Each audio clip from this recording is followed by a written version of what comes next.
You're listening to the Into the Woods podcast with your hosts, Dermot and Michael. Let's get into it. Wonderful chase by Hinshaw.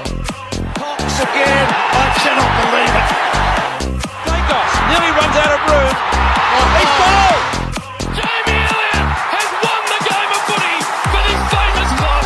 Slap for Nick Kangas. He's going to be the hero. The little champ is going to kick the winner. Here's the Degoe moment. He unloads. Bang! You need your stars. And Collingwood Stars just went and wrenched the cup back. If you're watching us on YouTube, be sure to give this video a thumbs up and subscribe to the channel. For Spotify and Apple listeners, a 5-star rating will be greatly appreciated. Make sure you hit the bell icon on any of those platforms to be notified as soon as new episodes are released. You can find us on X at Into the Woods Pod and on Instagram at Into the Woods Pod 10. Thanks for your ongoing support by helping the podcast grow. Go Pies! Welcome to the Into the Woods podcast, brought to you by mattsprintshop.com.au. I'm your host Dermot, and for the next hour or so, we'll be talking about all things Collingwood. Once again, I'm joined by Michael. How are you, Mick? Good, thank you. You pumped for this episode? This is the biggest one so far this year. No. No? No. Footy's just around the it's corner. not- Get up and about. It's not a grand final. No, I'm not pumped. Start of a new season. It's the next best thing. It goes finals football, and then this. The start of round one. Well, actually, round zero. Should I rant about round zero this year? No, it gets We boring. might have new listeners that might not realise how much I hate it. Yeah, no. Well, just suffice to say, he doesn't like it. Okay, you don't want to hate it. believe me. You don't want to know the details. Everybody hates it. no, Yet the so- AFL refused to listen. Yeah. But why I can't get pumped, as you put it, is it was very uninspiring. We're going to get to the review of the North Melbourne game, but it won't take very long. What can you possibly take out of that? Well, this podcast, Mick, is it's going to be split into three. So to let our listeners know, we're going to have a quick review, and as Mick said, it will be quick, of the North Melbourne practice match. And then we're going to have a round zero preview against the Saints, followed by our season preview, which we'll have, we're going to be previewing Collingwood season, but also just our predictions for the AFL in general. We do that every year, but this year, Mick, I'm actually going to make sure I save it so we can play it on our last podcast of the year, because I think the last 2 seasons you've been asking me to play what our predictions were, and I never got around to it. And it's mainly because I lost the predictions and I couldn't be bothered looking for them. This year, I'm going to make sure I save them. He lost the predictions. I think that's a reflection on what your predictions were, Dermot. I think I'm pretty good. A little bit of a bit of egotism. But before we get into this pod and those 3 sections, I want to open by talking about the merch. The merch, Into the Woods merch. Unfortunately for our audio listeners, they can't see. But as our regular listeners of the pre-season would know, we do have a sponsor this year, and that is mattsprintshop.com.au. Make sure you go check it out, and make sure you go check out our Instagram page and YouTube page, where I cut up a short of unboxing Matt's merchandise. Now, as you can see, I'm wearing the nice grey hat. This is my favourite one, and a t-shirt. Because nobody else is doing merch, are they? No one. If we came up with the idea ourselves. I've got a few more here to look. So we got the t-shirt with the small logo. You can see I'm wearing the big one. Because I haven't really seen much of this. Yeah, there we go. And then there's a big one on the back of it. That's pretty good. He sent me a lot. I've only picked a few things. I should have brought the coffee mug in, but that's in my bedroom. But here's the grey hoodie. That's very nice. That's going to be for winter. Anything on the back of that? No. No, nothing on the back. The light grey hoodie. Beautiful there.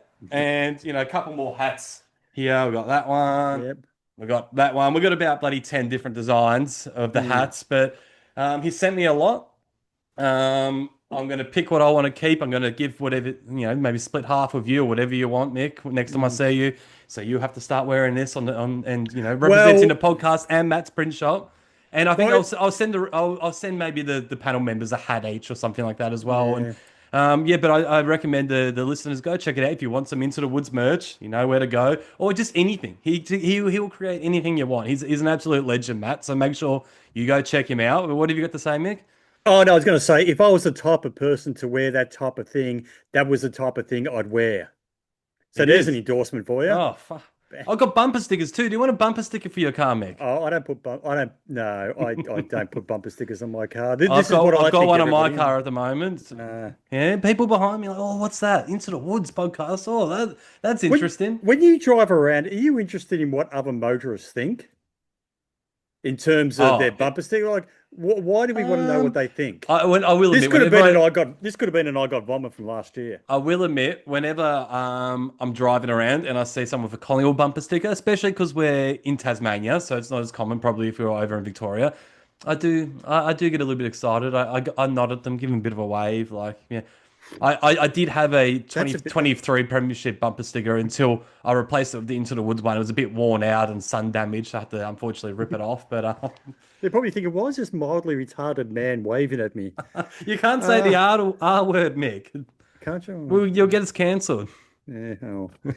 But another thing I want to mention, Mick, moving Yeah. off the merch, just before we get into all our previews and reviews, I'm not sure if you noticed something. Actually, I know you've noticed because I called you.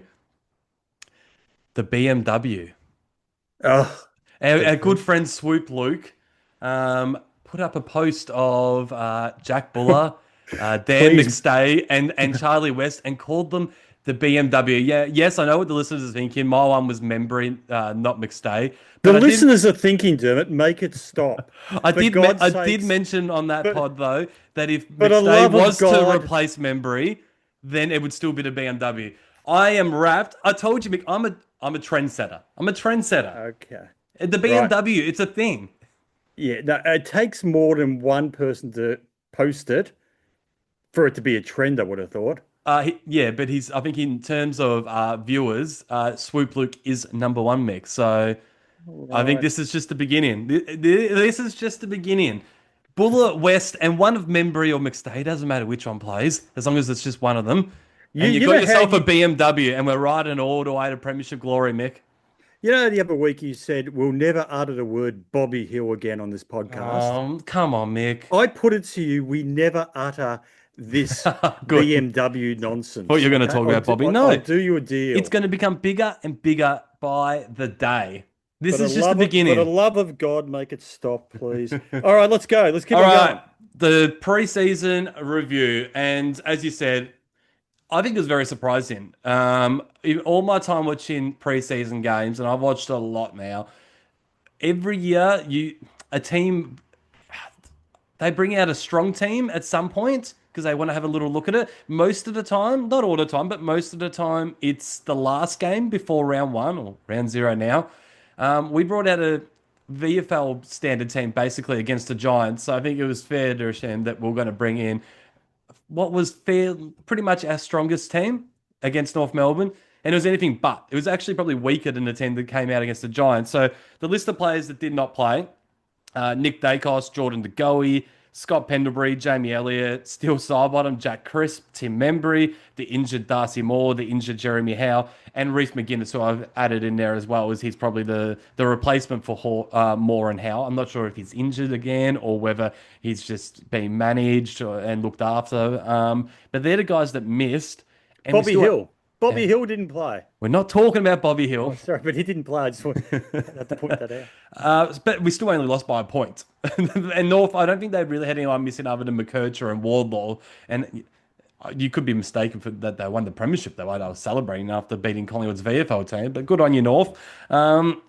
But yeah, unfortunately, I don't think there's a lot to take out of the game. There's one thing I want to talk about right at the end. But before we do that, Mick, I want to do a very quick stocks up, stocks down. Not a long one like we did last time. And I'm directing this. I didn't like that though. Well, I'm directing it at you. I'm going to read out that some of the younger Okay. guys and Oh, stop. I'm not going to be able to.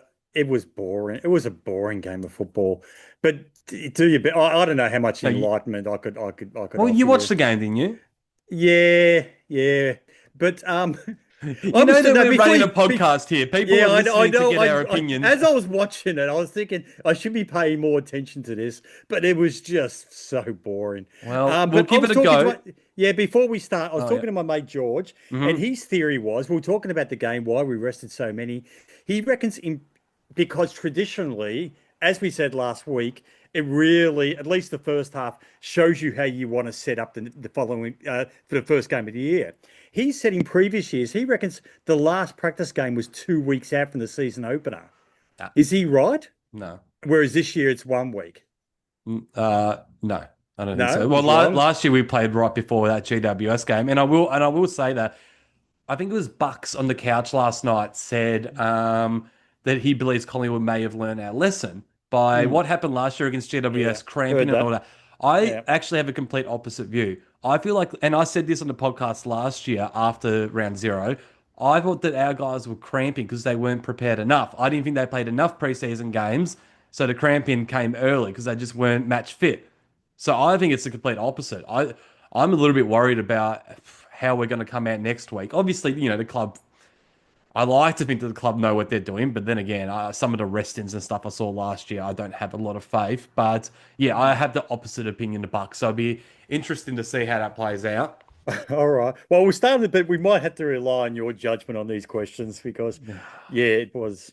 All right, I'll I'm give a little struck. comment at the end of each one as well, but I was going to make this Okay. one more about you because the last stocks up, stocks down was Yeah, me. yeah, But yeah. I've gone to younger, and when I say stocks up, stocks down, Mick, it's more about have their chances improved to play in round Right. zero off the back of this game, or have they gone down? So Or stocks up, stocks down. have they held steady? You can do that. Yeah, okay. Right, because I got one he might have held steady. All right. So I've gone just the kids in this one, Right. basically, or the guys fighting for a spot. And I've gone in no particular order. Well, actually, that's a lie. I've gone in number order. But so stocks up, stocks down. Harry, the Matia slash Dimatina slash whatever you want. Stocks up, stocks down. Stocks down for me. I remember, was it the third quarter? Within the space of 2 minutes, he kicked to McStay, who would have been probably almost in a one-on-one duel with his opponent. First one, he put it clearly to his opponent's advantage. The opponent took the mark. McStay wasn't happy. And then he a Yes, I couple remember minutes, that. Mhm. yeah. Then he got a couple minutes later. He got a or not a deliberate out of bounds, whatever the out of bounds rule is on the wing. So last touch. So Di Mattia got a kick there, drove it inside forward 50. Also, I think that went to a contest where it should have gone to the advantage of McStay. And again, McStay wasn't happy. He was very demonstrative. I haven't actually seen McStay like that very often. No, I saw he's a him pretty calm character. Yeah. twice in the space of a minute. So his ball use was pretty ordinary. Oh, I can't see. Like I said last week, he's 2026 version of Finn McRae. I don't think he'll be at the club next year. That's what my gut's telling me. Which That's is disappointing because we had a lot of hope for him, didn't we, going back a couple of years? But yeah, I don't think we'll see him in opening round. No, it kills you, doesn't it, to think that we picked this guy over Logan Morris. we did. And Yep. and of course, this isn't just a hindsight thing because Logan Morris and a lot of the mock drafts, I think Cal Toomey even had him going to Collingwood with that pick, and we chose this guy. So it's yeah. Well, we think Lepage overruled. Who was I'm the not sure if Lepage. No, I don't think Lepage well, was he our. was overruled by somebody higher up, and it Yeah, Lepo was an assistant coach at the time, I think. yeah, well, Derek Hine wanted to select Morris. Is that right? He said that on a podcast. Yes, he Okay. wanted to select Morris, but he said he was overruled. I forget. It was on I think he appeared on the Sack podcast a few months ago. Derek Hind, with the guys from the Herald Sun. Yeah, he said he was over. So I was thinking, well, who would overrule him? Yeah, so I don't know. I don't know who overruled him, but he was overruled, and we went for Di Martia instead of Morris, which looks like a mistake. I don't think we need to learn his name, Mick. I don't think it Nah, matters. well, like I said last week, until he plays the senior game, I'm not bothering learning his name. But But that's the first player, Hopefully I'm and wrong. stocks up, stocks down. And to me, it seems like you watched the game, Mick. well, that it's funny because just that really jumped to my attention because of how demonstrative McStay was. So All right. Next one. Stocks up, stocks down. Will Parker. I think slightly up. I Mhm. think slightly up. He wasn't. I think he was slightly better than he was against Yeah. GWS. And I'm a fan of Will Parker. Mm. Yeah, I'll talk about Will Parker later because I got what can only be described as an exciting, few exciting points to make in Hmm. regards to our prospects this year Okay. later Look on. forward to that. For what Yes. it's worth, everybody knows I'm a Will Parker lover as well. I had him slightly stocks down after last week. I was a little bit disappointed. I've got him stocks up. I think he's a lot better. And I'm announcing my opening round team later on. So actually, I won't give any spoilers. I won't give any spoilers, but I think his chances have improved off the back of that game. Stocks up, Yeah. stocks down. Ed Right. Allen. Ed Allen, he's a hold steady. That's why I said, can I have a hold Okay. steady? Because I thought he was better in the first game. Well, I suppose on that basis he stocks down then, but I think he still should be able to hold his. I think he should be in the side for opening round, is what I'm saying, but not as good against North as he was the previous week. No, he wasn't. No. But I think I know this is breaking the rules. I think as the preseason as a whole, it's a massive stocks up for Ed Allen. I've really liked his preseason. I've Yeah. really, really liked it. Well, I think what he suffered from on the weekend was not having those good players around him that he had in the GWS game. Hmm.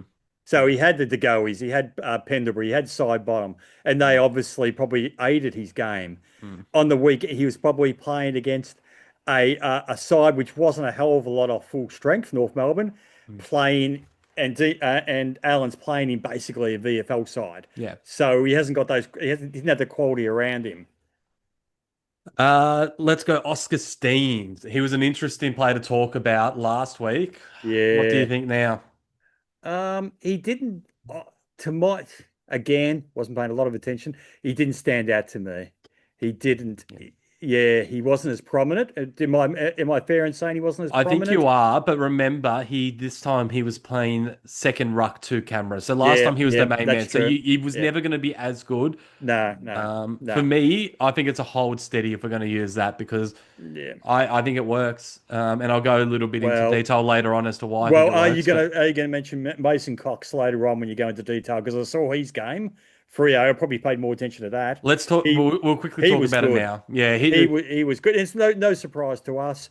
We were talking about it on the phone during the week, and we both said, well, you said, and I agreed with you, that you have to have three ruckmen at your club.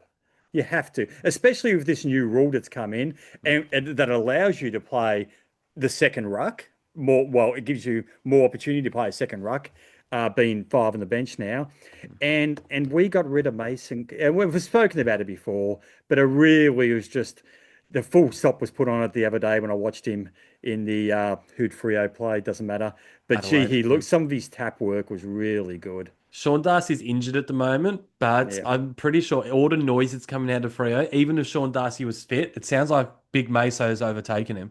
It sounds like he's going to be a regular for he's them. going to be hard to keep out the side from what I saw of him. Oh, Um, the ruck rules suit him so well, don't they? It's just hard to watch. I would understand. Okay, we've said this plenty of times, but in case it's a first time listener, we are both big Mason Cox fans. We wanted to see him stay at the club. Yeah, I think we both like Oscar Steen, and obviously we love Darcy Cameron. I have no issue with them having Oscar Steen ahead of Mason Cox if they want to try and ease in the youth. But to not have Cox on the list at all is just amazing. Like if it wasn't working out with Steen, if he wasn't as good as we thought, mm, Cox is a great option to bring in. Like if Cameron was to go down and Steen, we worked out Steen wasn't up to it, we have absolutely no one else. So Cox, just having him at the club would have been so important. This is probably better. Meso, I'm sure he would have loved to have been a one club player. But for his career, I reckon it's probably better for him because yeah, yeah, probably, yeah, yeah. yeah, You might get more opportunity, but yeah. gee, like if one of Cameron or Steam were to go down, or Steam was found not to be up to it, which I don't think is going to happen, but it only takes the one injury, and suddenly we're battling. Yeah, I Suddenly we're know. battling. Like who are we gonna who are we gonna use? It is one of the worst list management decisions I've ever seen is how we've dealt with the ruckman on our list. If we didn't want Cox, we should have at least replaced him with another mature age ruck. And it's very close to, in terms of bad list management, what we've done with the key defenders this year. And that's a good segue into our next player, Oh, which is yes. Joel Cochran. Stocks up, stocks Joel down. Cochran. Um, he kicked that nice goal, but that's It not was a really nice goal. Yeah. that's not really what we're looking for. We're looking for him. He's just too light on. If we expect him to be, I'm not sure if we expect him to be a key defender, but he's not going to be a key defender, not this year at least. He was compared to Nick Blakey. He's a tall lad, but he's Yeah, not a key yeah, defender. This is what people don't. Yeah. yeah. I don't think he's never going to be a big guy in terms of weight. He's a slight build. So, could he take over from a Jeremy Howe in time? Yeah, he could be that third. He could be that third tour. Hopefully, he does. But we might have to play him this week. Look, uh, because of Howe and Moore both be out, he might get he very well might get a game this week. Well, Wasn't overly impressed with him though, long and the short. look, so I'll give you a spoiler. So to begin with, Darcy Moore, I have named in my opening round team because I'm not sure if you've heard the news yesterday. It Yeah, sounds like he's a chance. yeah. I I think he's do. a rough I chance will though. explain. I will explain the moves I'll make if he isn't available. But in my actual team, I've got Darcy Moore there. My spoiler is even if Moore doesn't play, I'm not playing Joel Cochran. So I thought No. about it, and honestly, I think they will because they pulled him out of the game early, which makes me think that he could be in our plans. I think The, my gut tells me he'll get a game. Whether he should know is another thing. I think he should get a game. I think his chances for me, if I was coach, would be higher if Moore played as that third tour, not as the second tour. So my theory behind this is there's two reasons. Number one, I honestly think he's not actually a key defender. Like, as we said, yeah, height wise he is, but he's not a key defender. I would trust guys like Braden Maynard, Isaac Quainer, Harry Perryman, even though none of them are tall, I would still trust them more to play taller than I would a skinny kid like Joel Cochran. You're basically picking this kid because he's tall, which Yeah. I just think is crap. Like, no, that's not how it works. And secondly, you're going to break this kid's confidence because it's going to fail. I'm telling you, it reminds me. It reminds me of Mark Keane and how we just chucked him in the deep end really early. I think it was Josh Kennedy in WA destroyed him. His confidence was broke after that. And I think last year Charlie Dean completely underdone, not ready. We played him on Sam Darcy. His confidence was shot after that. Do we really want to do that to this kid as well? I don't think it's going to help us, and I don't think it's going to help him. You need to set these young guys up to succeed. He needs to come in and not have that pressure on him. He needs to come in and you need to say, you're our third tour. Use your run and carry. Use your kicking skills. Come in and play your game, not to lock down on these guys. Now, the thing that might work in our advantage is we play St Kilda opening round. That without Max King, they don't have a lot of tours, so that might work in his favour. But I don't know. I don't think I'm picking him either way. Mm, Yeah, so for me, it's stocks down, mm, but I actually think it might be a stocks up because my gut feel is he will play if Darcy Moore isn't fit. yeah, yeah. Um, there's a bit of a, oh no, sorry, I almost skipped ahead. A member of the BMW, and that is Charlie West. Stocks up, stocks down. I thought he battled hard. There was a couple of that he kicked a goal, a snap where he had two or three efforts. That was to the left of the screen. So was that yeah. He impressed me with his attack on the ball. Things didn't go that right for him though. He didn't have any luck from memory. But I thought he battled hard. As far as getting so it might have been stocks slightly up, but not enough to get a game. I would be struggling to get a game this week. I thought he was awful against the Giants. I Yeah, think he was actually very good against North. I think it's a huge yeah. stocks up. I'm not saying that I think he's going to get a game. We'll wait and see. But I think he definitely hasn't done his chances any harm. So I think it stocks up. Yeah, We'll try and get through the rest of yeah, these guys reasonably quicker. Oh yes. All right. So Lockie Sullivan, stocks up, stocks down. As no, I didn't see a lot of him. Nah, he I'm didn't. stocks down too. Yeah, I honestly, I don't mind the guy. I think he's an okay role player. I wouldn't yeah, have him near my 23 this year unless we had a lot of injuries. Yeah. yeah. I think he's just a VFL guy. Uh, Yeah, I have him a little bit. Yeah, I rate him a bit higher than you. But anyway, but here's another one I'll talk about later. oh, okay. Yes, I've got something to say. Do you want to say it now, or does it not work at the moment? Doesn't work at the moment. Okay, all right, all right. Yeah, doesn't. What it is, it's screaming out a short. It's Okay. screaming out a short, We Dermot. don't give you shorts, Michael. So when the time comes, shut the hell up and just sit back And and let you talk about Lockie and Sullivan. listen. Yep. It's got All short written right. all over it. Bang. Jack Buller, Jack Buller, yes.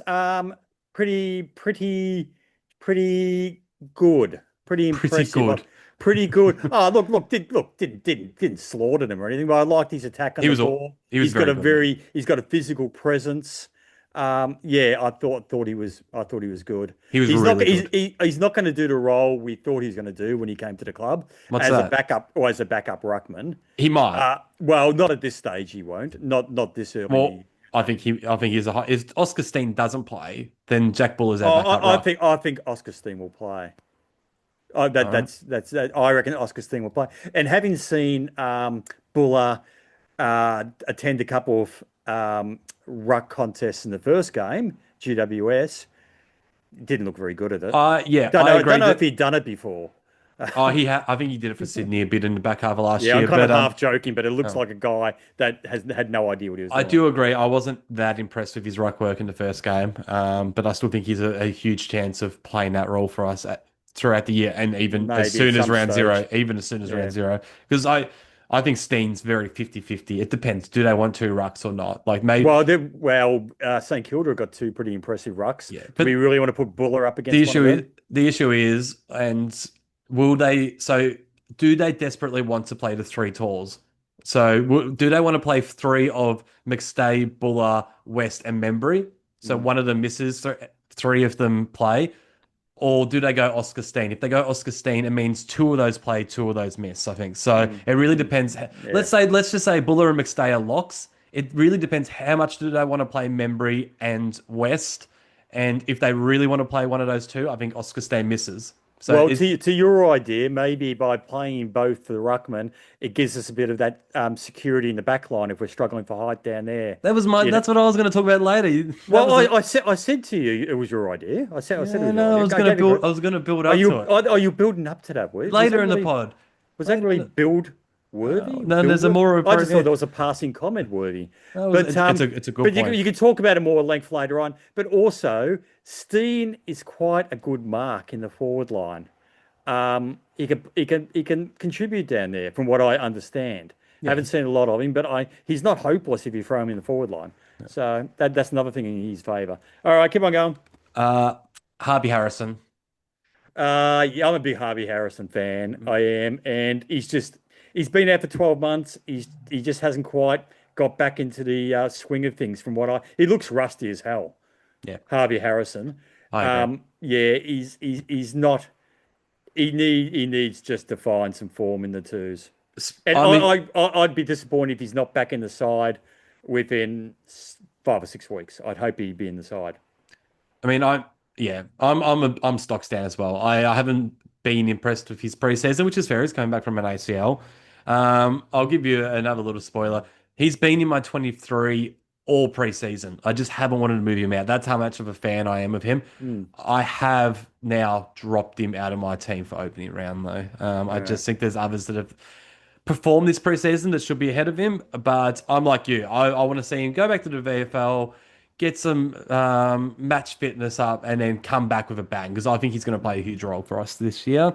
Talking about a huge role, how about my contribution to this segment, considering I hardly watched the game? Yeah, well, I'm a little bit worried that maybe you're just guessing with a lot of these answers, but no, you're Well, doing pretty well. good guesses. You're fooling me, Mick. Pretty good guesses. We've got three more here. Oh, really? Just when I was talking myself out, I thought we were nearly finished. Well, technically, Okay, it's just only get to- two more, technically, but Okay, all right, I do let's have get for three a quick more. go. His little small forward mate, Will Hayes, stocks up, stocks down. Didn't impress me much, Will Hayes. I'm just trying to think, did he do? I don't think he did much. He's very light on. He's still another good 12 months away in my book. I agree. He doesn't physically, he doesn't look like he's changed much. I think since he he's had. got to the He's a little club? bit bigger than what he A was. little He bit is. bigger, is he? Yeah, Yeah. yeah, he is. Nah. Good year off. Yeah, stocks down for me too. Rowan Steele. Wasn't as impressive Yeah. as yeah. No, he wasn't. I'm still a fan of his. I'd still expect him to be picked from the first game, in spite of his stocks down. He'll still get a run next week. But yeah, he just wasn't. It was a funny game. It was like it was a lot of high, very windy. It was raining at times. Yeah, it was just a bit of a messy game for everybody, I think. I'm. And Oh, sorry, go again, on. he's playing in the side where he hasn't got those better players around him. Not that he's the type to need those better players, because he's a bit of a he can get his own ball and everything. But Well, yeah, Kenny. yeah. He's more of a Oh, wing. He's just more of an outside wingman. I think he's oh the yeah, complete no, but opposite to but that. yeah, I know I know that's his role. He's an outside wingman, but I think he does get it when needed. He can get his own ball. Okay. He doesn't just rely on others to do it for him. I'm a huge stocks down. I think he was actually quite awful, but Mm. I'm a stocks down. But I still think he's an absolute lock to play round Yeah, zero. well, same as me. Yeah, Yep. he's been so. Everyone's entitled to have a bad game. He was bloody Yeah, awesome the week before, yeah. and he was awesome in the back half of last year. So, Mm. yeah, I'm still on the steel train despite that game. This guy didn't play, so I'm gonna. It's automatically stocks down. But I just wanted to say, where the fuck was Angry Anderson? Fuck, he'll be mad. He'll be angry. He'll be He'll be angry. well.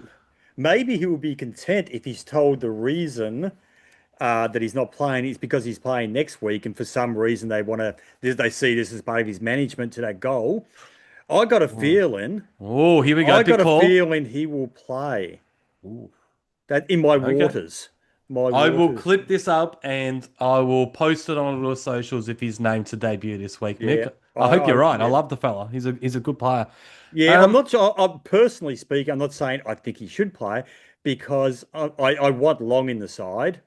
I And don't think it's one or the other. Long's not getting don't dropped. you? He's not No, getting Long's not dropped. getting dropped. He But was Long was very good on the weekend. how do they both perform? Because they'd be both going for the similar role as the inside bull mid. Now I know Okay. people say Anderson can play outside a bit more. I don't know him. I don't know him that well, So maybe he can. A player that I just wanted to touch. This is obviously a huge stocks up. I don't even need to get you to say Sam Swadlin. He came on in the last quarter. Only played that last quarter. He was bloody everywhere. He ended up with 9 disposals, but it was more than just that. I swear, he was involved in everything. His energy is electric, and he obviously was a ball magnet at waffle level. Oh, I think it was waffle reserves level last year. So yeah, our first little look at Sam Swadlin, and he was really, really good. He won't play round zero, Mm, but just yeah, that was good signs.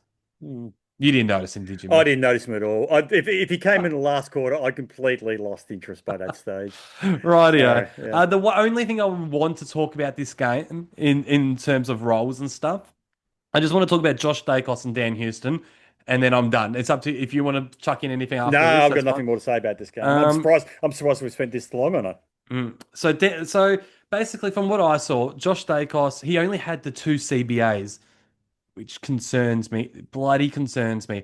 Now we want him to be a full-time midfielder.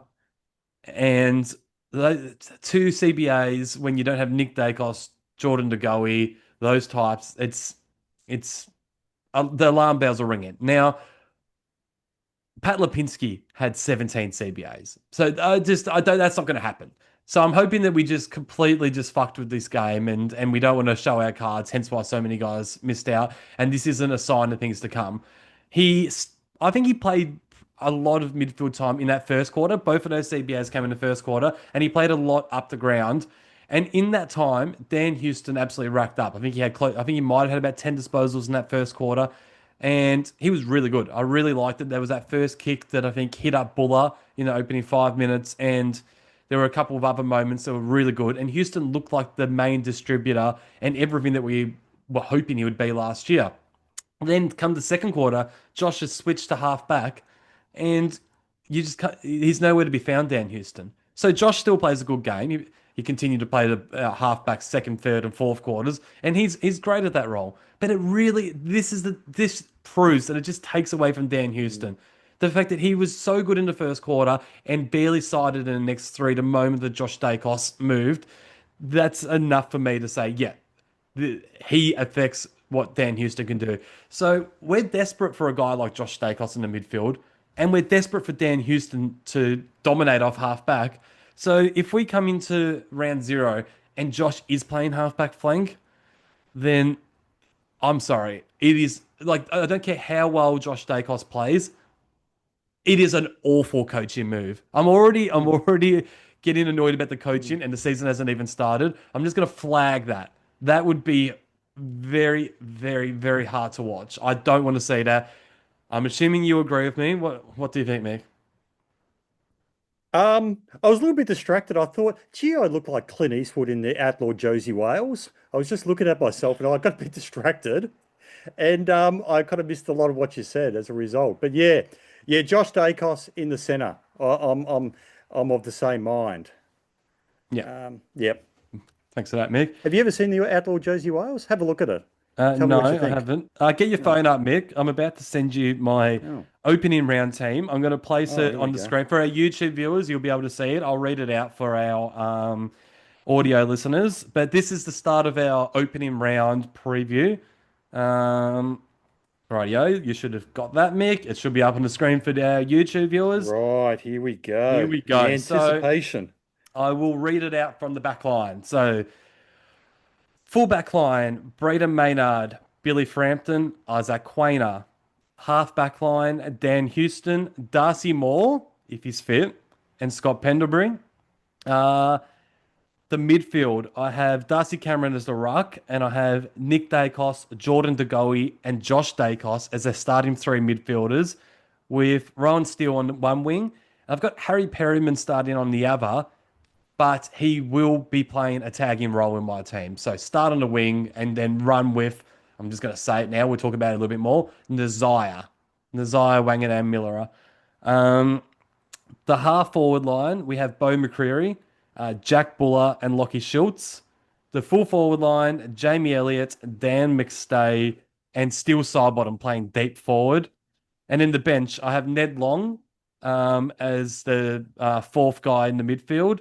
Jack Crisp, who I'm very open to seeing potentially run with Nazara as well, if it's not Harry Perryman. Ed Allen and Will Parker, both of them there, based off their preseason form. And then I've got Oscar Steen, last man on the bench. The emergencies, it's just tradition. Pat Lipinski's an emergency. I did that a little bit because I thought it'd be funny as well. I do it every year. Tim Membry and Harvey Harrison. I still got him in the mix. So essentially, that's my team. Now, if Darcy Moore is not going to get up and play, I'll just go with that smaller back line and just hope for the best. I wouldn't bring in Cochrane. I'd move Harry Perryman from the tagger role into the back line, and I would probably then bring Pat Lipinski in as his replacement. So it would be as simple as that if Darcy Moore doesn't play. So you haven't got Angry Anderson in by. I haven't got Angry in. Right. Basically, the key, so with Oscar Steen, I am picking him ahead of Membry and West. I wouldn't be disappointed if Membry and West played. I still rate them. I think Buller and McStay. This proves that put in the work, put in a big preseason, and you can get back in the good books. Because I think both of us would have had Dan McStay well below Membry and even West about a month or two ago. So he's worked his way back in, which is nice to see. But yeah, I've gone those two, Buller and McStay, and the reason I like Steen is with, as you mentioned before, the 5 men on the bench. I think you can afford to have that second ruck.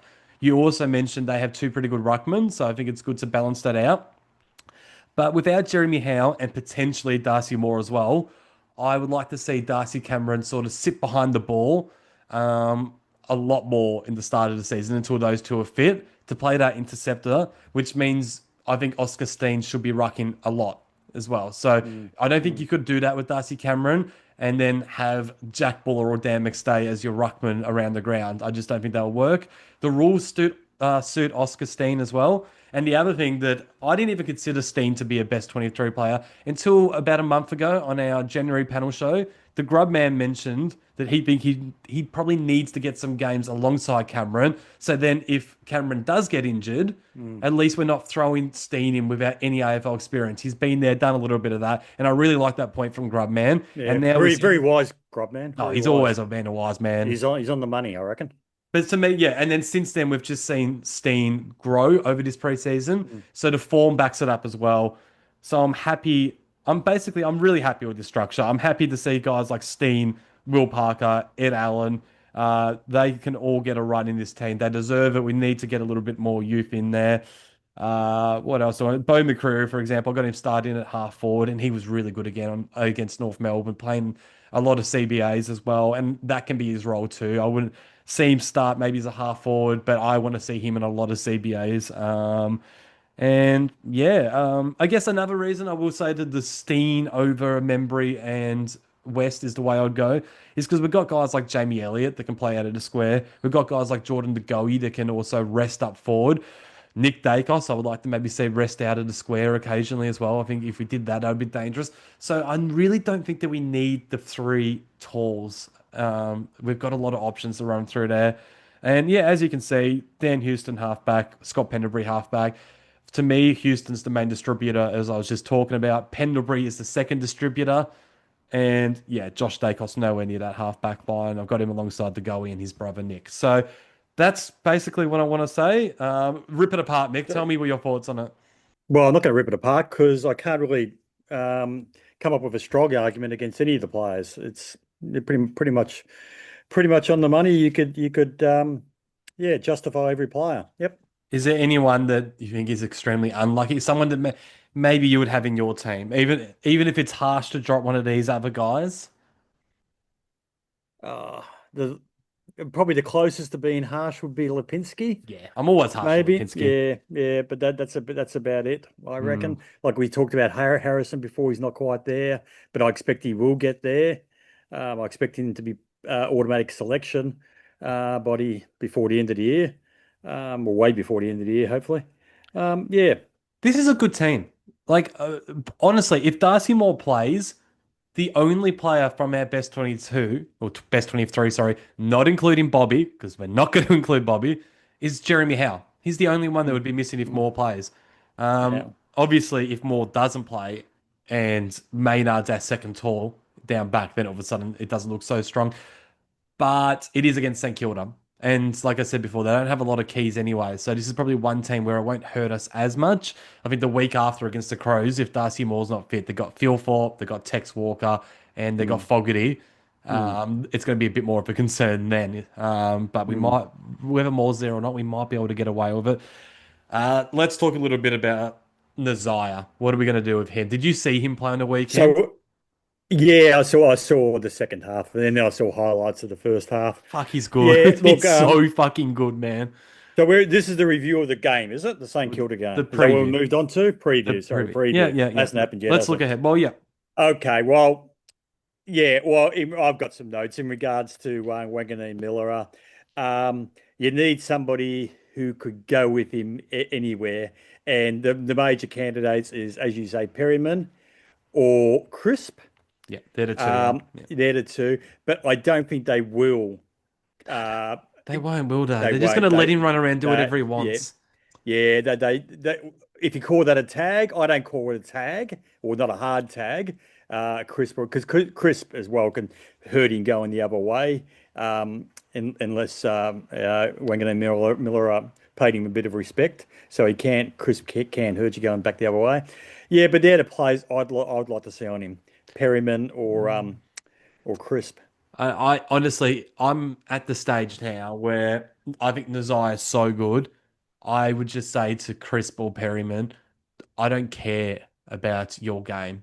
I don't care how many touches you get. You mentioned Crisp hurting him the other way. If that happens, then great. But your role is just worry about him. The beauty of those guys, if they've both spent time as midfielders, they've both spent time as defenders. So if Nazaya was to rest forward, I think they can just follow them down there, as opposed to let's just pick out another midfielder. I don't know, a Ned Long, for example. If we said to Ned Long, run with Nazaya, Nazai could just take him to full forward. He wouldn't be able to deal with them. Well, he So couldn't yeah, keep up with him anyway. When you say that's run with where him, yeah, exactly. And yeah. that's probably where I've been talking about Perryman as the tagger all preseason, all preseason. But this is where I might actually like Crisp a little bit more than Perryman just for this player, because I reckon Chris could keep up with Nazai more. Mm. Mm. So maybe that's how I would play the role. And I've been talking about how I'm not really sure where Jack Crisp's role is this year. That could be it. We saw Sidebottom sacrifice his game at the back half of 2024 to become a tagger. Maybe that's what Jack Crisp does now. I Yeah. don't care if it's Crisp or Perryman or someone completely random outside the box. We just need a run with player because Nazaya is the definition of a guy that could rip this game apart and beat us. Like the difference between Nazai having 20 disposals and a goal compared to 34 and 4, which is more than capable. That's the difference between a win and a loss right there. And we know that they're going to tag Nick Dacos. Yeah, I So think look, there is an element of hype with Wanganeen Millerer because the media love the hype. They love to play him up so they can compare oh him against Mick, Dacos. And no. so, no, hold on. Yeah, he kicked a number of goals against Essendon. A, it was Essendon. B, Essendon not at full strength. Let's not get overly excited. Yeah, Did he's you watch the obviously back half of last year? yeah he's obviously a talented player. But how many times has he actually come out and kicked 4 goals in the game? How many times has he, In fairness, he actually only done it? started resting forward Yeah, I late know. last That's what year, I'm and saying. he did that. And we did it against Melbourne in one of the great performances you ever see. Two Yeah, vote game. That's still one of the great performances you ever yeah. see. I'm The just guy's a freak. The yeah, guy but is an just yeah. absolute. Is he better than Nick Dacos? Hell no. I'm with Kane Corns. Nick Dacos has Well, done of it for course, 3 years yeah. with guys tagging him Yeah, yeah. and He's hanging done off it in him. Yeah. finals. He's done it in the grand final. It shouldn't even be a conversation. That's the point I'm No, making. but is It shouldn't even be a potentially. conversation at the moment. At the moment, yeah, but But the media potentially are he hyping it could up. be. Potentially he could be. He's a fucking great player, Nazai, Oh, Mick. yeah. Well, He's a no. fucking great player. Well, he's yet to prove that. He went into the midfield halfway through last year. Before that, he was a halfback flanker. I know what you look. All I'm saying Nick is there. started at halfback too. You Yeah, loved him then. I realize, but Nick's been in the midfield about 3 years. Okay, he's proven himself. I'm just saying the media have got a propensity to hype things up because it's in their interest to hype things up. It's not like he. I don't think I'm saying anything outrageous here. No, I agree And with you. I expect Wanganeen Miller to end up being a great player, There we but go. he actually just hasn't done it yet. He I actually agree. hasn't done it yet. But yeah, I he is a huge threat. I agree with you that the media do like to beat things up, and I don't know. for Yeah. example, I don't see the appeal in someone like a Caleb Sarong. I think he's just I think he's not polished. He hasn't got great Mm. skills. He's not a big body. He's a solid player that can, Yeah. win the contested ball and bring his other good players into the game. But I don't think he's a champion, and all the media people seem to think he is. So I'm with you in that way. But I don't think they're building up the Zaya. They're talking him up because he's a fucking gun. I'm not sure how much St Kilda you watched in the back half of last year. I'm going to assume not a Oh yeah, I lot. watched them once. Otherwise, you would be Oh no. agreeing. Did you No, watch no, the but he Melbourne just game? yeah, but he just has to. I need a bigger sample size than maybe a lot of other people do. I said But that's what I'm saying. Yeah, he was impressive last year.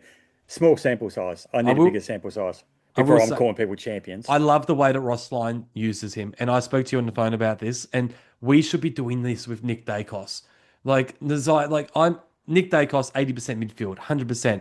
The same as Nazai, 80% midfield. But he plays Nazai out of the square, and he can, despite Yeah. only maybe playing 20% forward, he can still kick 3 or 4 goals because he's that fucking good. Now I get that he's Well, a slightly bigger guy than Nick. I get that. But Nick is so smart. It's like Gary Ablett yeah. Jr. He should have played more full forward. He's so smart. You can't tell me that he wouldn't cause havoc down there. Like Oh no, I was no. at that game in WA against Freo last year when Nick got that corky in the first quarter, and he rested the second half of that first quarter forward. And I think he had about 3 shots on goal in that time, playing out of the square. He looked awesome despite having a corky. I was shocked after that point. He actually moved back into the midfield. He didn't see for the rest of the game. But he looked really good. And to me, that was enough to think, oh, there's something in this. Now, is Nick Dacos a gun halfback flanker as well? Because I know that's the other argument. That should be his second position. Yeah, he's the best halfback flanker in the comp. He's the best midfielder in the comp. but he could also be the best small forward in the comp. And we've got Dan Houston, Josh Dacos, Scott Penderbury, all these guys, Isaac Quainer, Maynard, Perryman, the list goes on and on and on of guys that can play halfback flank, even Jack Crisp. No, we don't need Nick down there. We don't need him. But he could bring us something different in just 20% game time out of the square, the way that St Kilda used Nazai, especially if he starts getting tagged by Windhager again. Now, Windhager goes to him every single time. If you watch that preseason game against Essendon, Windhager actually played half back. Not a lot of CBA times. They really went with a tight sort of crew of Nazaya, Philippou, and one more name that escapes my mind. You might be able to help me out. Didn't write it down. No, it's gone for me. Flanders, Sam Flanders. That was their tight crew. They've got a good midfield these days. So Windhager didn't spend a lot of time in there. I would still be surprised if he doesn't go to Nick because like there's a bit of a rivalry there now between the two of them. So that's a good chance for him to play more forward. Yeah, I think the midfield's one area where we can get on top of them, and I wouldn't normally say that again about most sides, but I think we might have a bit of an advantage in the midfield. I really rate their midfield.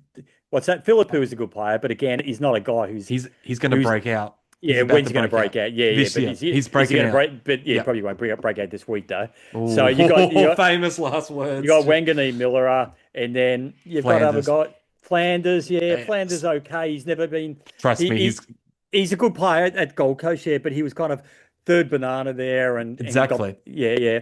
He couldn't get ahead of Took and Rao and Anderson, which is fair enough. They're all guns. But watch, like he's now he's going to be given this opportunity. He's going to become a good player. And they've got Deconian and Marshall in the ruck.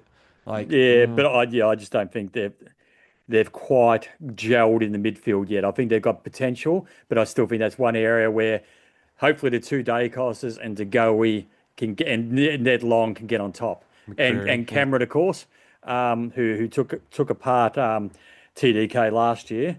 Hopefully that's one area we can get an advantage. I expect TDK to be better now. He's not a Carlton. Yeah.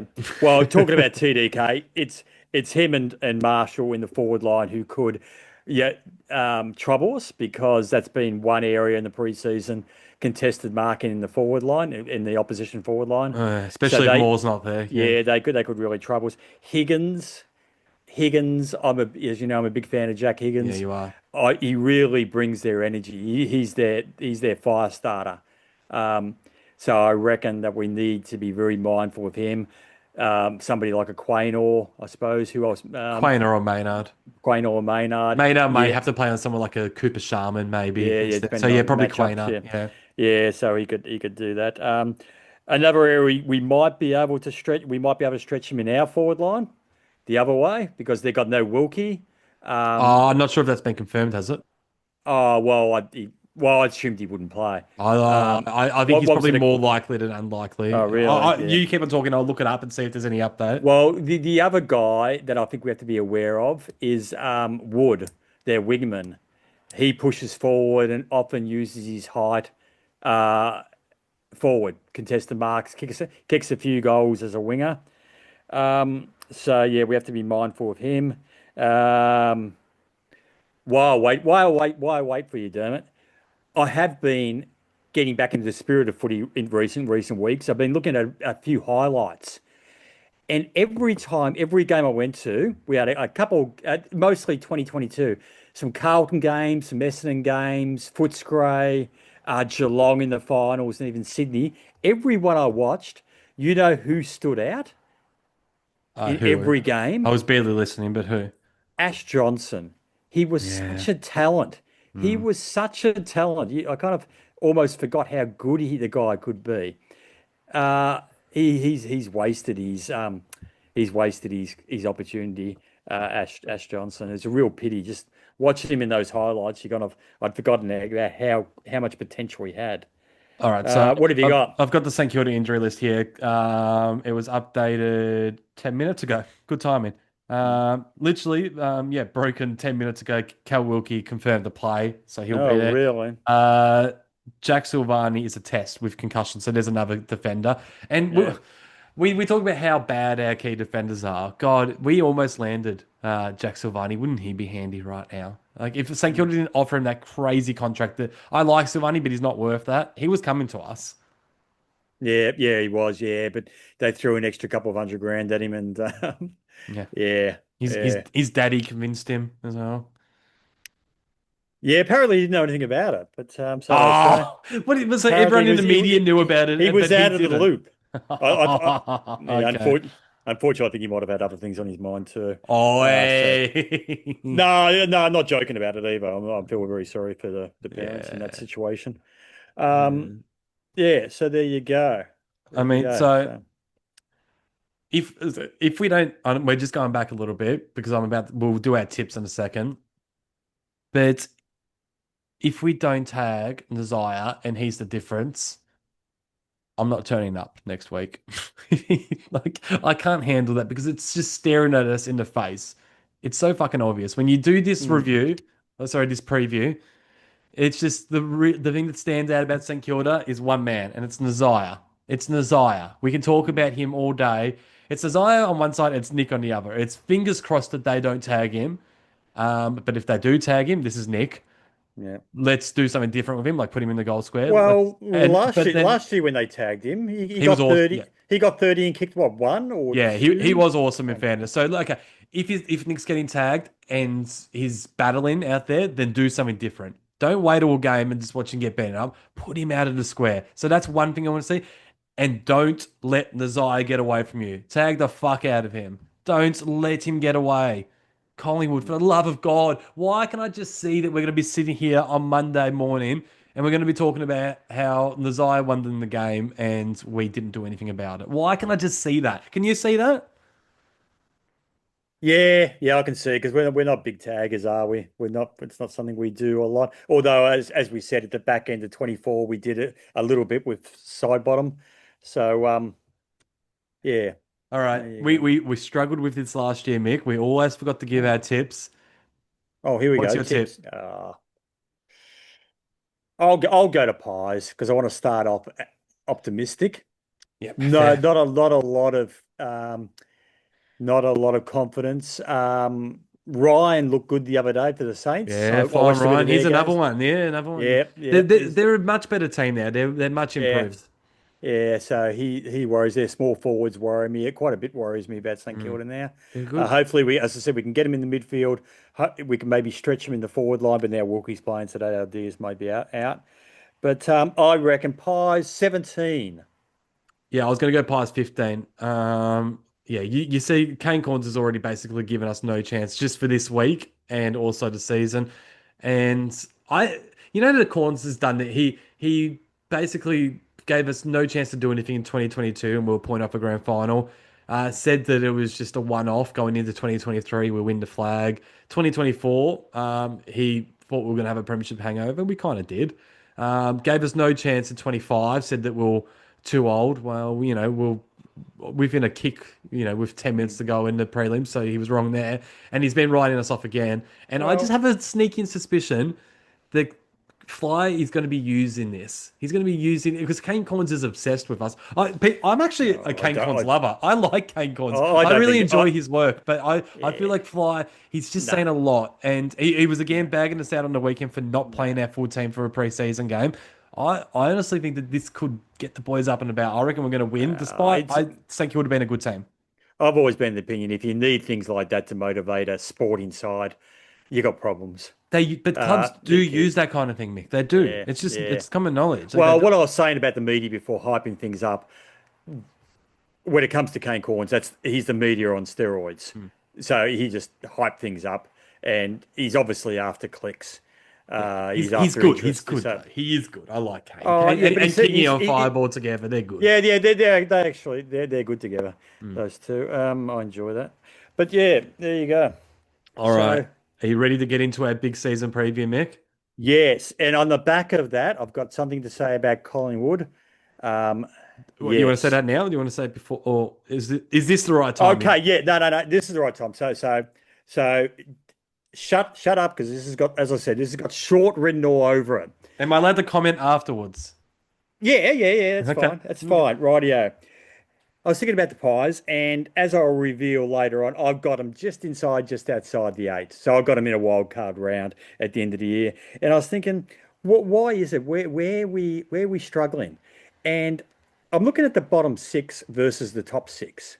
So I've written them down. Bottom six. These are. It might change a little bit. You might find somebody like a Harrison might come into the bottom six, as I said before.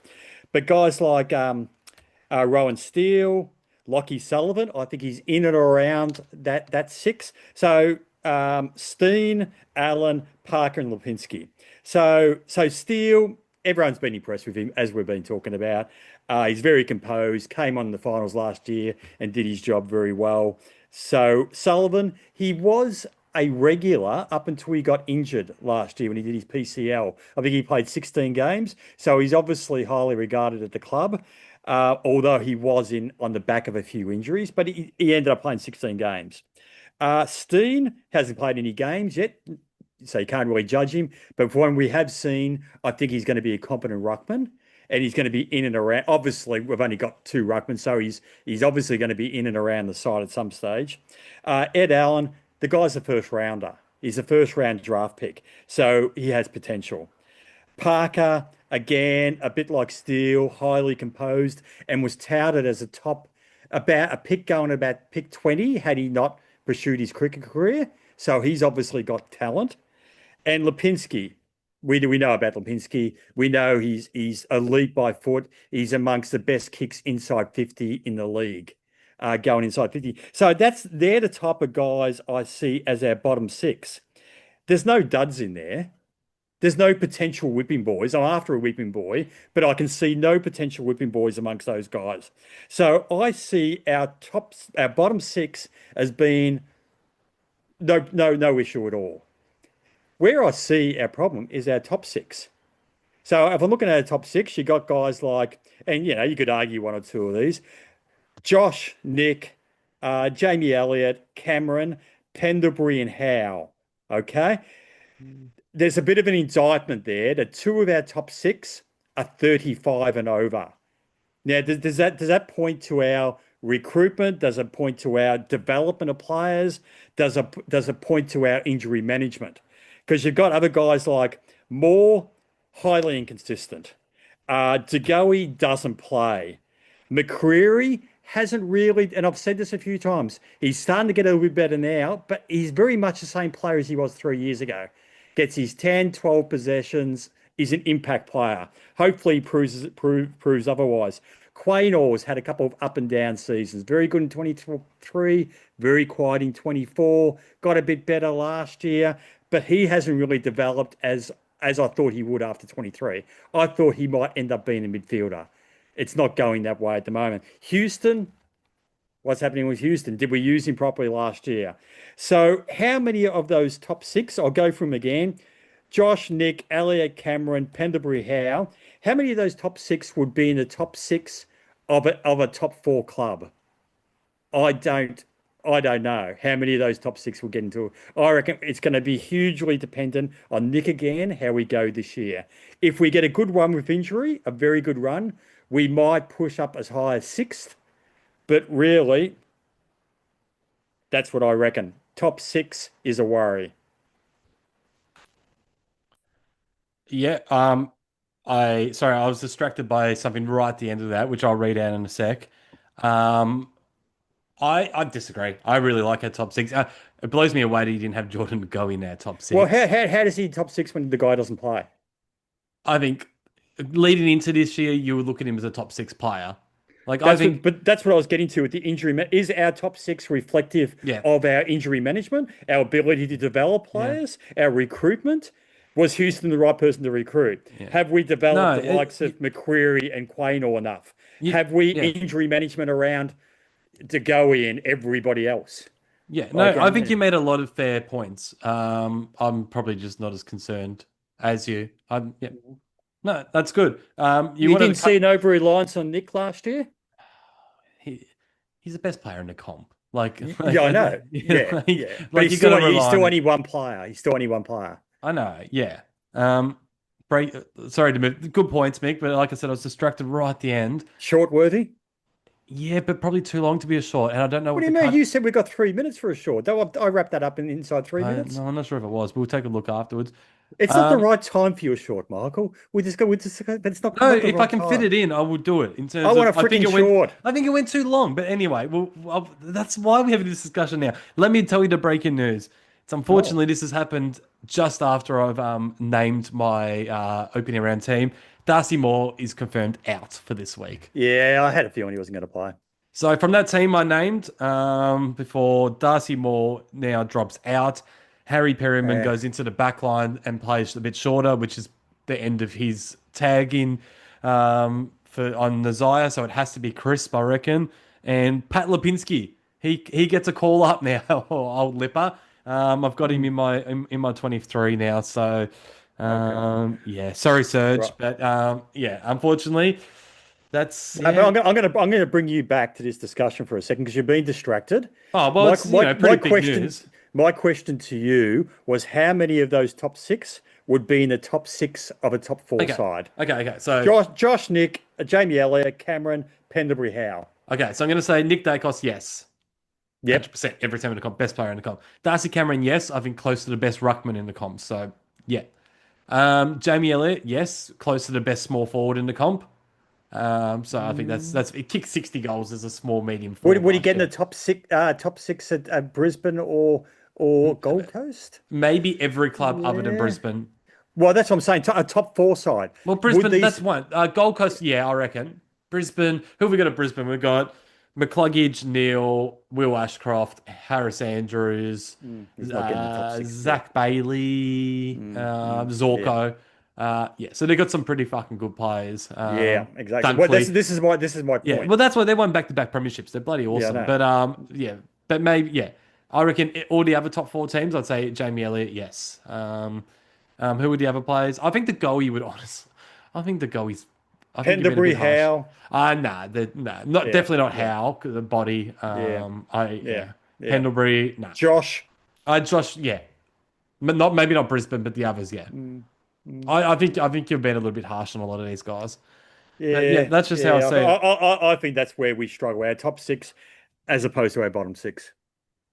Season preview, Mick. So we'll get Right. stuck into Yes. that. All right, so we'll take it in turns here when I read this. So I'll You name. didn't embrace that as warmly as I would have hoped. I thought, bang, here we No, go. You well, were I badly honestly, distracted. I no, don't think you paid it the respect it I deserves. was only distracted for the last bit. You want to know something, Mick? I didn't have a lot to say because I think you covered it really well. I don't give you a lot of compliments, but that Yeah, was. I think you did. Yeah, no, I think any you did a good compliments. job. I think you did a good job. I didn't have a lot to add. I'm All not sure right, so what this emotion is I'm feeling. I'm not used to this emotion. Anyway, keep on going. all right, so I'm gonna say my top six for 2026. Then you tell me yours. Then we'll go on to our wild card. I'll go into mine. Then you tell me. So we'll take it in turns. So my top six for 2026. I've actually got Sydney finishing top of the ladder. I think they're a very good team that had an off season in 2025. I think that they're going to have a good draw because they finished outside the eight, which will help them. Goulden was injured for a lot of last year. Warner was down on form. He in his first half of the year, he was a little bit down, very good in the second half. I just honestly think with Warner, Heaney, and Goulden in that midfield at their best, with Brody Grundy as their ruckman, who seems like he's back to his best. And I know you don't like him, but he's a two-time Commonwealth medalist, and their biggest weakness was their forward line and their key forwards. They now got Charlie Curnow up there. Tom Papley missed a lot of last year with injury. I just think they're a very good team, and with that weaker draw that they should get, I think that's going to be enough to rise to the top of the ladder. How about did you address their key backs or they got McCartan, but they're a Yeah, bit skinny. Yeah. solid enough. But I think they're a good enough team to finish top. I've then got Brisbane second. Yeah, pretty basic. Gold Coast third. I think most people have them pushing up the ladder into the top four. I've got Geelong in fourth. I just think they're there every year. You write them off every year, but they have a lot of home games at Cardinia Park. Too many, if you ask me. And that normally gets them into the top four. I then got Freo finishing in fifth. I think they've got a good midfield, a really good forward line. I rate Luke Jackson. I think Luke Jackson is an absolute gun. I think he's about to explode. And I think Big Mesa is going to help him. So I think they're going to be top five, pushing into the top four, and I've actually got the Pies. I think we're a bit better than people give us credit. I've got us finishing sixth, and I honestly think that we could finish in top four. I think we could take Geelong's place. For me, Sydney, Brisbane, and Gold Coast are a clear top three, and I think any one of Collingwood, Freo, and Geelong could steal that fourth spot, and maybe a couple of other teams that I've got in the wild card, but we'll talk about them in a second. What's your top six, Mick? Okay, I think Gold Coast would have served a very short apprenticeship. I think they might be premiers. With the what We're with the reading the. inclusion. We're doing the premiers later, Mick. A spoiler alert. You're so hopeless at this kind of thing. Spoiler Do you know what it's all about? Building things up. You're with the hopeless. introduction of Petrarca and Oh, the gunslinger. What's his name? I reckon they'll be Shamara. Jamara. They'll be yeah. I think they'll go all the way. It's just in my waters. Brisbane, Frio, third, Hawks, top four. That's your top four. That's how it's going to end. Your top four. Okay. You got the Dogs at five, Geelong at six. All right. No, they're all fair teams. I'm a bit disappointed how you completely just gone off script again and ruined the build up of who we think is going to win the premiership. That's a pretty big prediction that you've just. I thought this was the how they're going to end up at the end. Yeah, sorry. No, Yeah, I can see what you're saying now. Yeah. I can see what you're saying. But I did put a lot of work into this. Yeah. Okay. Yeah. But it's just in your nature to stuff up at least 3 times an episode. So that's Gold Coast, Brisbane, Freo, Hawks, Dogs at five, Geelong making up the top six. Okay. Don't rate Sydney. Obviously, that's where No, not particularly. All right, we'll go wild card round. So this is 7th to 10th. So I have the Hawks finishing in 7th. Just think they're midfield without merit, without getting merit, and obviously Will Day getting injured and the Will likes. Day's a big loss. I think it hurts them. It does hurt them. I still think they're going to be good enough to make a top 10, but I've just got them missing the top 6 based off basically midfield depth. I've got the Crows sliding, and I have them in 8th spot. I think they've got a lot of injuries to start the season, which will hurt, and also the more difficult draw, kind of the opposite to what Sydney are going to deal with. They've got a more difficult draw compared to last year when they finished top of the ladder. I've then got the Bulldogs in 9th. I agree with Kane Corns. They probably should be winning the premiership when you look at guys like the Bonds and Sam Darcy, but it's the Bevo effect. He's the type of guy, Luke Beveridge, that has a top 4 list and can't even get them into a top 8 spot. He's done it time and time again. Well, he's won a premiership and got to a grand final. Yeah, fair enough. The premiership was 10 years ago. Like, are Yeah, we no, going to but bring? as Are we far going as- to? Are Essendon going to hire Kevin Sheedy because he won their last premiership? No, but as far as you're saying he can't do it, well, he has done it. 10 years ago, he's never. Yeah. I think for the Well, best part of the grand final wasn't 10 years ago. for the Grand best part final of was 10 5 years in 2021, that was for the best part of 10 Yeah, years, no, Mick. yeah. For the best part of 10 years, he's had a top 4 list. He's actually got them to the top 4 0 times. Because when they made the grand final in 21, they were outside the 4. When they won the flag in 16, they were outside the 4. And the way he mistreats his players, like Bailey Smith walked out because he wasn't getting a proper role. Josh Dunkley walked out because he wasn't getting a proper role. He puts these A-grade players in weird positions and gets these battlers to play prime positions. And he's wasting Bond's career and he's wasting Sam Darcy's career. And for me, talent alone would get them into a wild card round, but that's where it's going to end. And I think that Bevo will get sacked after this year because I think that they're going to have enough. The fans don't like him for this reason. He's wasting a really good list. So yeah, I've got the Bulldogs in 9th, and I've got the Saints rounding out the wild card round. I was just talking them up. I think with Nazire and the likes, I think they've got a lot of good recruits. I expect them to finish top 10. So that's the Hawks, the Crows, the Dogs, and the Saints making up the wild card round. And obviously I had the Swans, the Lions, the Suns, the Cats, Freo, and the Pies in the top 6. Who have you got in the wild card week, Mick? So 7th, GWS. 8, Sydney. 9th, Pies. 10, St Kilda. So GWS 7th, Sydney 8, Pies 9th, St Kilda 10th. Fair But as enough. I said before, So you don't have the Crows in your top 10. no, I've got them as a slider. Yeah, I've got GWS as my slider, so that's where we differ. But Well, as I said before, if we get a good run with injury and Nick plays out of his skin again, we could push as high as 6th, I think. But as I said, just we just haven't got the I talent think on the list. you don't honestly don't give us any chance to finish in top four because I'm not There's sure if always there's a a lot of chance. great quality teams to fight. There's Like, always a chance, but I think the Queensland sides are way ahead of everybody else, and because that's what the AFL want, and we've discussed this before. The AFL getting what the AFL wants, so they're by themselves. I think Freo are going to improve again, having got a bit more experience at finals. Um, and yeah, the others are a little bit of a question mark. The fourth spot is up for grabs, but I think we're still a little bit off the Hawks and potentially the Dogs. oh, they And got Bevo. They got Bevo. We yeah, got Fly. Fly can get the best out of yeah, his group because he's actually a decent senior coach. Bevo would yeah, just he doesn't have the players, Bevo. yeah. So there's no chance the Dogs finish above us. All right, bottom four. Fuck the rest of the ladder. Those middle range teams are absolutely irrelevant. Cry. But let's have a little Yeah. bit of a laugh at the bottom four. So Does it I've have to be got in order of bottom of the yeah, go in order, Mick. Okay, well you go first. I haven't really All done the right, order. so my bottom four, this one makes me happy. I've got Carlton. Every year, Mick, I'm on Carlton. I always have them too high. This year, I'm going the next extreme. I got them bottom four. I've then got Richmond below them, but I think it's going to be I think Richmond are going to be a good bottom four team. I think they're going to be exciting. They got a lot of kids. They're going to get close in a lot of games and probably just miss out. But I just think, unfortunately, I just won't get the wins. But it's going to be an exciting ride for Richmond. Let's put it this way: I think it's going to be a more exciting year for Richmond than Carlton, despite me having Carlton ahead of them. I've then got Melbourne second last. I think they're just cooked. You take Oliver and Petrarca out of the team. They've got Viney that's going to miss a huge chunk of the year. May, I know he was past it anyway, but he's now gone. A lot of experience. It's basically Max Gorn, Jack Steele, one of their new recruits, and then a bunch of kids who I think a couple of them can probably stand up, but not enough to get them out of the bottom four. West Coast, obviously, bottom. I think everyone should have West Coast bottom. They're fucking hopeless. But who have you got, Mick? Okay, so recap yours. What are your four? Sorry, 15th, Carlton, Richmond. 15th. Yeah, Carlton Carlton. 15th. Yeah, Richmond 16th, but a good 16th. Melbourne 17th, West Coast 18th. Right. Well, I've got North Melbourne 15th. I've got Melbourne 16th. I got Essendon 17th.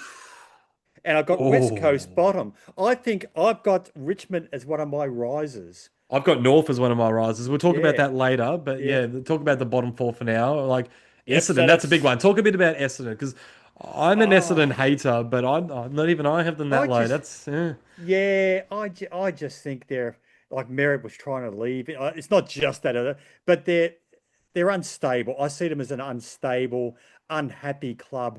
That's the feel I get from them. I haven't got a lot. They've got the young forward. What's his name? The Caddy. caddy. He's a shining light. But these guys, they had a run of low draft picks going back about 4 or 5 years. None of them have come on, like No. Cox, like Harry Johnson, Perkins. Perkins, and these guys just haven't. They should be their best players now. Those Yeah. guys, they should be their top 5 or 6 players. And none of them, they just haven't developed them, or whether they were just never any good. So What you're I, saying j- brings me a lot of joy. I would love to yeah, see them finish yeah, second bottom. yeah, I don't see a lot of hope from, I and I rate them ahead of Carlton. I hope they're both bottom four, but I actually don't mind their midfield. I really like Caldwell. I really like Durham. I like Merritt. Will he be at his best? I don't yeah, I know. like Caldwell and Uh, Durham, but they're 2 players. Parrish is back. I don't think he's a Yeah, star, but he's no, solid. And I yeah, really like a kid called Archie Roberts. Keep an eye out for him. I think he's going to have a big season for them. I like Caddy, as you mentioned. A few of their draftees, Dyson Sharp, he's ready made. Farrow, he looks good. They've got that other one, Roby, who's injured at the moment, but he looks good. I think there's enough young talent. I like Nick Bryan when he comes back from an ACL. I like enough about Essendon for them to avoid my bottom four. I think there's more for them to get excited about than Carlton. But hey, I yeah. hope you're right, Mick. Yeah, yeah. And also, I'm not a big rap on, you're talking about Beveridge before and not getting top 4 positions. Well, Brad Scott, in his eight Mm. or 9 years at North Melbourne, he made 2 prelims, but he did that the hard way. He never ended up top 4 at North Melbourne in his time there at the end of the home and away season. So he never gave him a real chance. Those 2 prelims were made from outside the top 4. He just didn't really do much at North in all the time he was there. I agree. Brad Scott is the worst long-time coach I've ever seen, or long-term coach I've ever seen. He's the worst.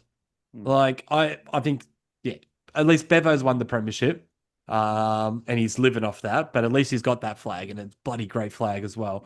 One of my all-time favorite premierships outside of Collingwood's one. But I never rated Hinkley. I think he coached the most amount of games without getting his team to a grand final. But Brad Scott, he tops that list for me. I agree. He's hopeless. He's been around but he's been around since what, like 2009? He was around before Yeah, Chris, wasn't he? yeah, I think he was. Like, yeah. He was before he's Chris. he's Because crap. Chris was 2011. He's crap. He's crap. He can't coach. Like, what's his? Why did Essendon go chase this guy? No, I don't know. So yeah, I agree. All right. Premiers, Mick. Well, Gold we already. Coast, bang. I'm I'm playing a straight bet. I'm going the boring answer. I think Brisbane are going back to back to back.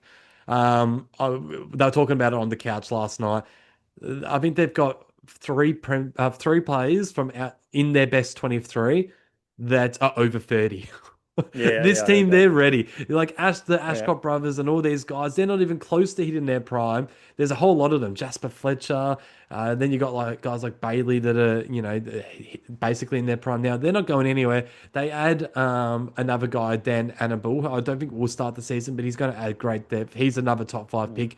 You add guys like Oscar Allen. Like, do people forget how good Oscar Allen was at West Coast in a bad team? You put him up in Brisbane, gets his body right. You got those guys kicking it down to him. He's going to make them even better.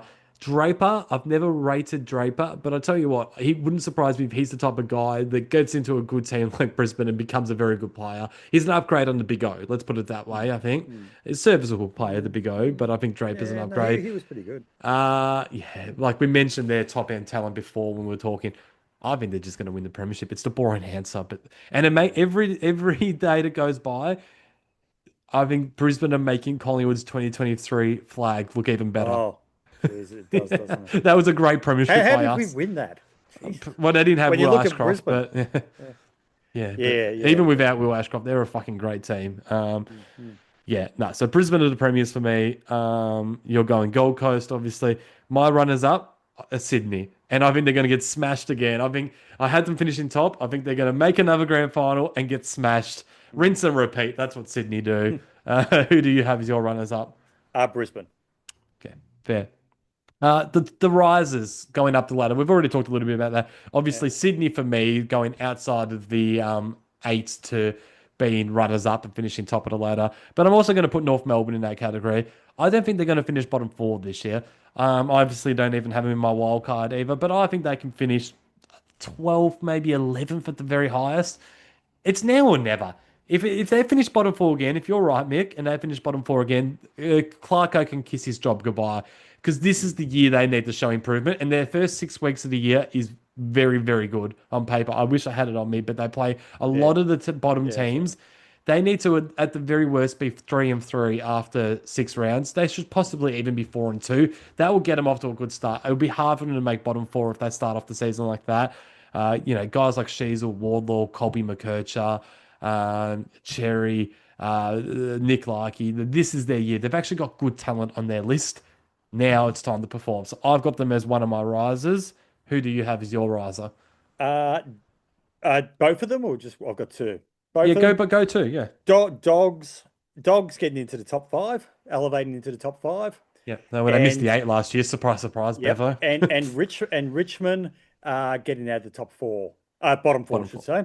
Getting out of the top four. The Ferraris. You agree with David King about the Ferraris then? Well, he thinks they're gonna finish. He thinks they're gonna win more games than Port Adelaide. It's a bet that him and Kane Corns have got. Yeah. I'm not which- sure yeah. how many games, but I could see him 6 or 7. Because it was it last year that it was last year they beat Sydney, wasn't it?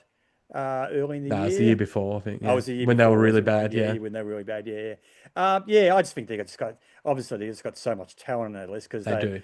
they built that list so well. Like they had a handful of premiership players who were still in their prime years, but they knew they weren't going to add to they weren't going to be playing the next premiership side for Richmond, and they just traded beautifully with all those draft picks. I reckon they've done it so well, and they're going to eventually reap the benefits of that. I mean, I think you're a year too early. I really rate their list the way that you do as well. I'm just not sure if the wins are going to be there. They're going to be competitive, but I'm not Yeah, sure if the wins are going yeah, to be there. I can see that too. My slider, as I briefly said before, is GWS. Basically, their injuries are just killing them at the moment. Tom Green's obviously out for the year. Callahan's carrying an injury. Sam Taylor's got a severe hamstring. There's more. I wish I had the list in front of me. I need to be better prepared. But they've got a big chunk of high talented players missing a lot of football to start the year. Brett Daniels is another one, and I just think that they're going to slide. I I think if they got their full 23 there, they're a very good team. But yeah, I think they've missed their chance, and I've got them slipping out of the wild card round, below St Kilda. If I'm being honest, I got them 11th. So I don't think they're going to drop right down near the bottom. So they're going to be close to wild card, but they're better than a 11th place team. But I just don't think they're going to get there this year. Who do you have as your slider? Adelaide, you said. Adelaide, Yeah. Adelaide. I just think they're a bit skinny in the midfield. Like they got Dawson, Saligo, and Rankin, but they Chris don't bat. Shelley's playing a lot of midfield this preseason. Yeah, but Yeah. he's never done anything in the midfield, so we don't know if he can be a midfielder. So when you compare him to other top eight sides, I reckon they bat very skinny in the midfield. Yeah, not too bad elsewhere, but I just there are a couple of players off it. I reckon. I reckon they played above themselves a bit last year, and I think that was borne out in the finals. Really, Speaking of sliders, Channel 7 posted their sliders yesterday. Did you see that? no. No. Oh yes, I did. I saw somebody, and everyone had Collingwood in Well, there, didn't they? basically, how many? One, two, Well, three, four, I suppose five, I did as six, well. 7, 8. So 16 so-called experts gave their sliders, and 1, 2, 3, 4, 5, 6, 7, 8. 8 of those 16, half of them said Collingwood. So Yeah.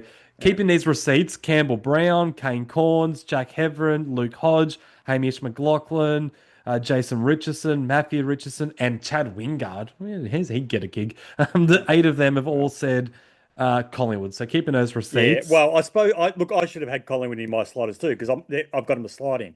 They were prelim Not a huge finalists last slot. year. Oh yeah, but that's Oh only well, that's only a couple of spots really. no, they're out of the top eight Oh no, according yes, to me. I had I'm them at thinking of nine. mine. I Yeah. had them at nine. So yeah, they're a slider too. Oh, I'm keeping the So receipt with Adelaide and you. So, Collingwood. Yeah. looking at this, 2 people said GWS and 2 people said Adelaide. So a couple of people agreeing with us. You're, I think you, the guys that said Adelaide, Nick Revold and Joel Selwood, pretty good analyst. I've got Kate McCarthy and Daisy Pearce. Daisy's all right, so maybe not as strong, but yeah, just interesting. Keep those receipts. We'll go real quick through these three. Brownlow medal. I've got Nick Dacos. This is his year. Stats are involved now. Umpires can't fuck this up. Nick Dacos for the Brownlow has to be. Although, if I'm saying what I want Nick and the Bont to tie because I love the Bont and his time is running out and he deserves the Brownlow. So Nick and Bont to tie, fingers crossed. But yeah, if I had to pick one, Nick Dacos. Nick Dacos, I think just percentages. He has to eventually win that, Has doesn't to. he? He Uh, has to. So Nick Dacos. Yeah. Coleman, you're gonna you're gonna disagree with this one, but I've got Sydney finishing top, and I just find it very hard to see Charlie Curnow not kicking a bag when you got guys like Heaney, Warner, and Gordon kicking it down to him. He might go missing in finals, Mick, but the Coleman medal isn't won in finals, Might go so missing in finals. huh? Might Well, go missing in well, it's finals. funny that the biggest choker in the comp being Curnow in terms of finals performances is going to the team that continues to choke in grand finals. So that'll be Fit funny right to in. watch if they're there in the Fit grand right in. final. But yeah, I've got him winning the Coleman based on the fact that I just think he's got a lot of good midfielders kicking it down to him. So Charlie's my tip. Who have you got? Max King. Even though I don't want him at Collingwood. Which one's the Gold Coast one? I think Max or King's Ben? going to struggle with seeing as though he's going to So miss the first chunk of the season. Ben King, I think Ben King. Who plays for the Gold Coast? Ben, is Ben it? King plays for Gold Coast. Yeah, I don't want him at Collingwood, by the way. We discussed that last week. But I do think he's going to win the Coleman. Yeah, I don't want Coleman They'll win a medalist lot at of Collingwood games. either. He'll kick 70 plus goals. What'd you say, sorry? I Is said that a snide Curnow. remark? Oh. No. No, I said I don't want Coleman medalist to Collingwood either. Well, no, I don't want him at Collingwood anyway. But we discussed that last week. So yeah, Ben King. Surely, if Coleman. you're on the Dogs, surely Sam Darcy's your pick. Because I would have Sam Darcy as my pick if I had the Dogs higher. I think they're ninth, and so I'm not going to give him that. But I think he's clearly the best key forward in the comp. So if you rate the dog, surely it's Sam Darcy. This might be a little bit controversial. You, Oh, you, you know what I said about Nasiah oh God. about being a little bit too Are you hype. sure you want to go here, I, Nick? I, I think you'll find this year opposition sides will play Sam Darcy a bit different. I think an experienced backman can move him under the ball. He's still not physically developed enough. He's still light on the body. I think he's going to end up being really good, but I think there is an element of hype. Like, please, some people were putting him as the best player in the league. Kane Corns. You've got to be kidding me. Absolute clickbait nonsense. He's Okay, fucking good, Mick. He's fucking good. He's not in the top 20 best players in the league Oh! as we speak. Oh! As we speak. No, he's not. That's He's a not. fucking woeful call. What has he actually done? What has he actually done? Let's He's move on. played- Let's move on. But tell me, what has he actually done other than a couple of moments here and there? Has he come out and kicked 70 goals in a year? Has he? Oh, he kicked about 50 last year and he missed 8 weeks. No, but he hasn't done it. What I'm saying is he hasn't done it. I reckon he will end up being a great player. He's not anywhere near your top 20 as we speak. Oh, that's a bad call. think That is a bad call. I can't wait. This is the thing I'm going to cut up for our last episode of the year when we review this. This is going to lead the podcast when he's fresh off kicking bloody 70 goals and dominating. How I see players on what they actually produce, not on hype or potential. You've bagged Darcy and you've bagged Nazaya in one episode. This is crazy. Yeah, no, I'm not bagging them. I'm just saying I expect both of them to be very, very good players in the fullness of time. Let me talk. But what I don't get on board, I don't get on board the hype train and the potential train. Actually show me. Don't tell me, show me. Let's put it this way. I don't think he's the best player in a comp, like Kane Corns is saying, but I think he's closer to being the best player in the comp than the 21st player in the comp. Let's put it that way. No. I think you're way further off than what Kane is. Let's go. Rising star, I'm going the boring straight back. It's going to be Jagger Smith. Jagger Smith, yes. Let's get back onto the Pies front. Copeland Trophy, straight back, Nick Dacos. Well, I would have said that last year too, but obviously Coach didn't agree. Fly nudity stuffed up. He basically said that, which I don't think he should have. No, he shouldn't have said it. So he'll win it this year. Yeah, he'll win it. Yeah. This is a fun one. I've got all Australian Pies. Guys, Collingwood players that you're predicting to be an All-Australian team. I've got 3. I've got Nick Dacos, obviously. I've got Darcy Cameron. I think Darcy Cameron will become the number 1 ruck this year because I think Melbourne slide in. This might be the... I'm not sure if I'm prepared to say that Max is going to slide, but he's about 35 now, Max, and he's playing for a really poor team. So I think Darcy Cameron would jump him. And I've got Geordie. I think Geordie, and I said that the video hasn't come out yet, I don't think, but Swoop Luke, I'm going to feature in one of Swoop Luke's videos, and he asked me to make a bold call, and my bold call was that Jordan De Goey will get his first All-Australian blazer at 30 years of age. I think his full preseason is going to hold him in good stead. If he can keep fit, I think he will sneak onto the bench. I really do. I really think Geordie is in for a huge year. So I've got Nick, Geordie, and Darcy Cameron as my 3 All-Australians. Oh, and probably a bit harsh. I think Jamie Elliott should be pushing hard as well. But you're probably not going to see 4 Collingwood players in the All-Australian team. They always rip us off. So yeah, I knocked Jamie out for Geordie. Go on, Mick. By the way, I reckon Swoop Luke secured that KO sponsorship on the back of the BMWs. Yes. I reckon that got him over. I want to cut that KO sponsorship then. With that, I'm sure it had a lot to do with it. All Australian, Nick Dacos, and a surprise one out of left field. Yep. Even though I didn't have him in our top 6 players, I think he might have a big year. He's threatened to Quaynor.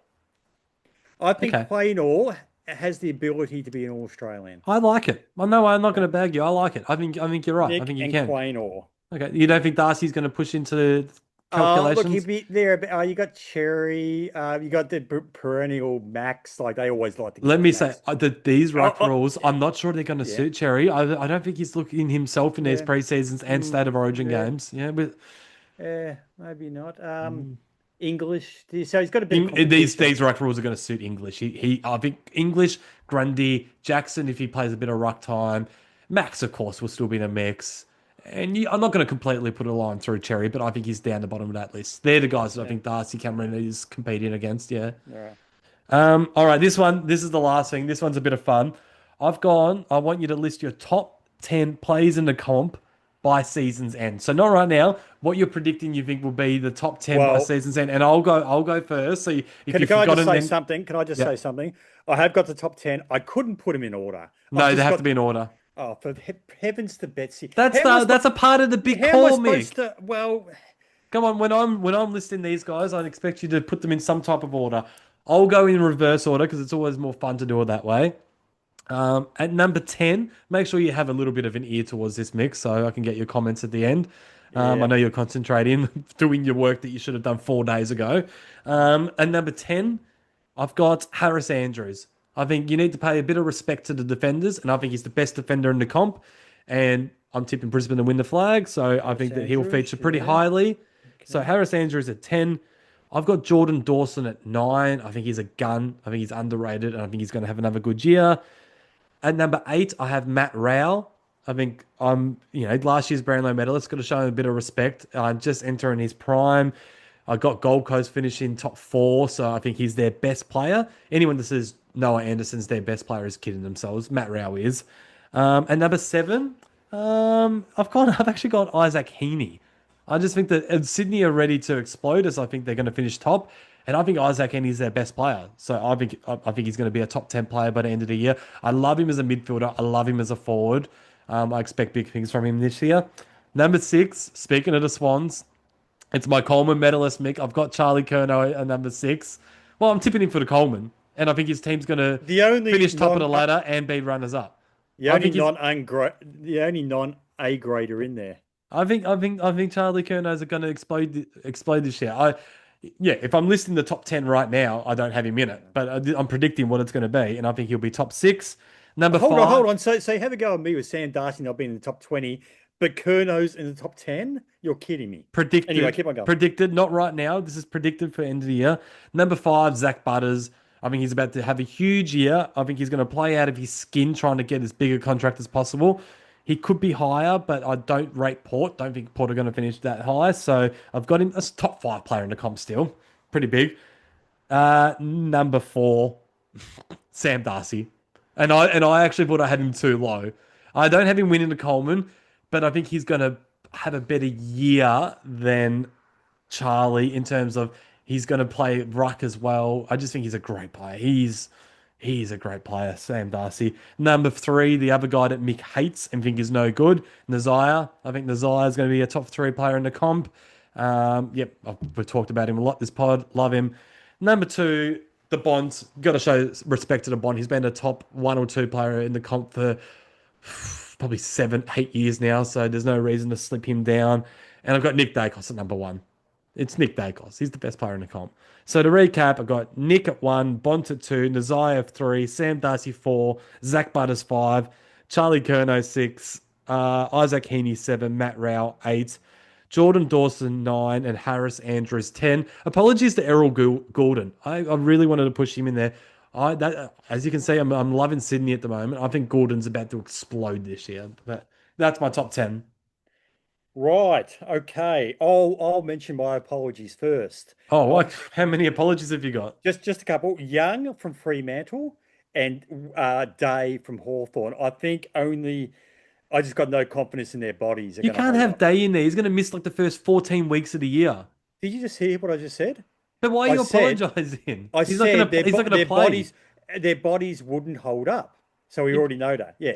All right. So that's what I'm saying. I'm saying these guys, those two could be top 10 players if they actually played. Young is fair enough because he's going to be there from the start. But I think it's pretty obvious that Will Day isn't going to be a top 10 player this year. Well, that's what I'm But seeing as though saying. he's missing the first 14 rounds. Oh, you know, listen, Do you need what- to but, apologize for that? Well, or no, not? I'm saying It's in obvious. in the event that they had sound bodies, they would be right up there in the top 10, especially Day. I think Day's potentially best 5 in the competition. All right, go on. Okay, Here we go. rightio. Go from 10 to 1. Build it up. Dawson, A 10. 10. Yeah. Yep.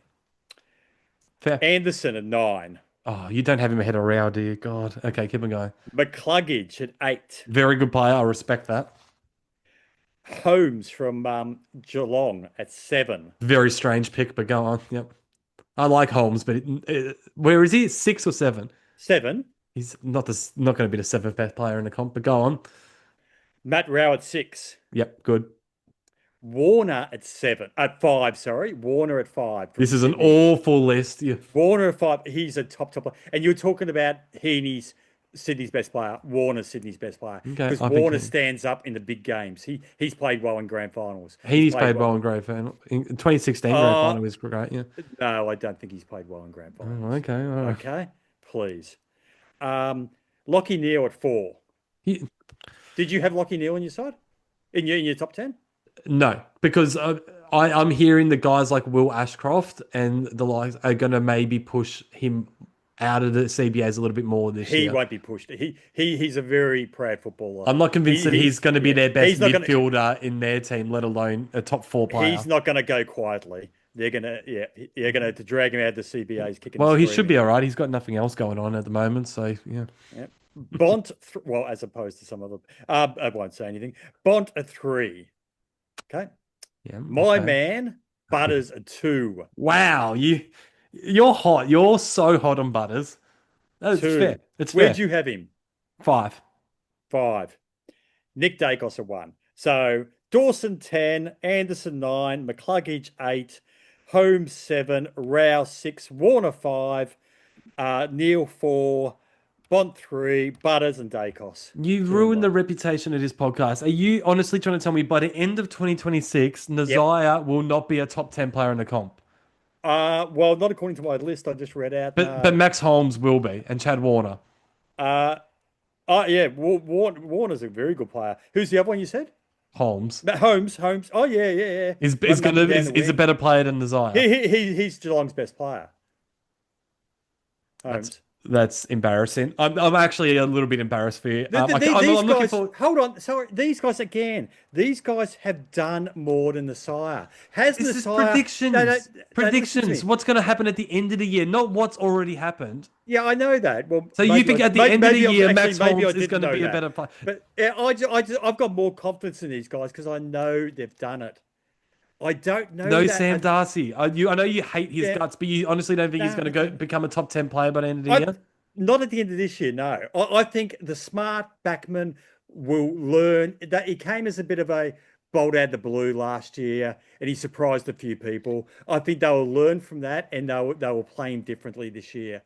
And you'll get a guy who's got 5-6 kilos on him, who can edge him under the ball, use his experience. Backman. How many forwards, defenders, or rucks do you have in your top 10, Mick?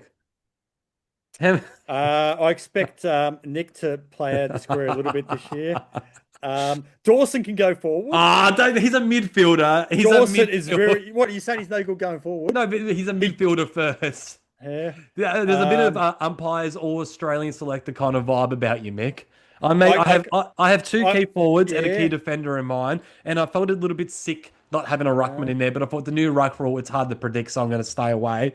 That's awful. No, I can see. And the funny, you have all these midfielders, yet you don't have Nazaya. So you not only that, you don't even think Nazaya's a top 10 midfielder in the competition, let alone player. I can see Matty Rao playing the Mark McClure role at centre half forward, the stronghold. But no, how can Nazaya's been a midfielder for 10 games of his career? You're predicting what's going to happen. I'm predicting he won't be a top 10 player. That's what I'm predicting. This is going to be a lot of fun. I'm going to make sure I definitely clip this up. This is going to be a lot of fun to clip up at the end of the year, Mick. You've always been seduced by hype, Dermot, your whole life. And I've known you your whole life. You've been seduced by hype. When I play this in the last part of the year, you're going to be sitting there with that goofy little smile on your face, like you know, that smile, that one, that's the smile. I know I was the wrong smile, and I'm embarrassed. A goofy smile. No. Nothing about me is goofy. Right, okay. we're gonna wrap this one up, but before we do, we will be back after our big round 0 game. That's on a Sunday night. We will record Monday morning and get that pod out as soon as possible. So stay tuned to that.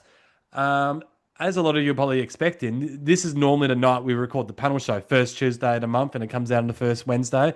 That's been pushed back to Wednesday the 18th, or was it the 17th? Okay, it's one of those days, whatever the Wednesday falls on, the 17th or 18th, after our round one clash against the Crows, leading into our bye. So it's going to be a bit later this preseason, so we can spread this sort of these episodes out a little bit more. We'll have more to talk about our panel members with at that point.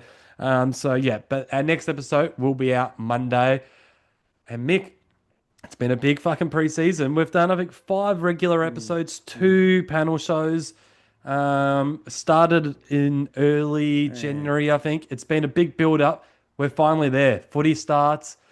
And the funny thing is, we don't know how Collingwood have gone on a lineup at all because they gave us nothing this preseason, basically. We saw nothing in these matches. So this is going to be really interesting. We're going to have a lot to talk about, win, lose, or draw after that Saints game, aren't we? Yep. It's going to be really good because, as you say, they've showed us nothing so far, so it's a guessing game. All right. I made the mistake of clicking on one of those videos where they save an animal in distress. And as a result, I'm now getting a lot more because the algorithms. Do you reckon they put the animal in distress initially? I do have my suspicions, unfortunately. Yeah. I think they do. Yeah. I reckon we grab Stuart and throw him into a vat of mud and rescue him. Stuart is your dog. I'm sure to listen, especially because it's a weird name for a dog. Stuart. I guess they kind of figured that. I'm not going to throw my grandfather into a vat of mud. How many animals are called Stuart? It's a person's name. It's not a dog's name. But all right, we're going to wrap this up. Any final words, Mick? No, I don't think so. That's it. All right, we look forward to doing it again next week. Go to Pies!